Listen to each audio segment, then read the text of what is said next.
மீனவர்களுக்கு அரசு மானியம் வழங்குவது போல தங்களுக்கும் மானியம் வழங்க வேண்டும் என்று நெசவாளர்கள் கோரிக்கை விடுத்துள்ளனர்.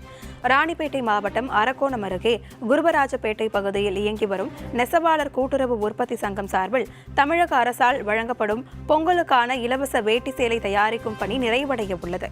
ஜனவரி 10ஆம் தேதிக்குள் அந்தந்த சங்கங்கள் மூலமாக கோ-ஆப்டெக்ஸ் கடைகளுக்கு வேட்டி சேலைகள் அனுப்பி வைக்கப்பட உள்ளன. மழைக்காலங்களில் நெசவு தொழிலை செய்வதில் சிரமப்படுவதாகவும் குறிப்பாக சாயம் போடுவதில் சவால்கள் உள்ளதாகவும் நெசவாளர்கள் கூறுகின்றனர். மீன்பிடி தடைக்காலம் மழைக்காலங்களில் மீனவர்களுக்கு மானியம் வழங்குவதைப் போல தங்களுக்கும் வழங்க வேண்டும் என்று தமிழக அரசுக்கு நெசவாளர்கள் கோரிக்கை விடுத்துள்ளனர்.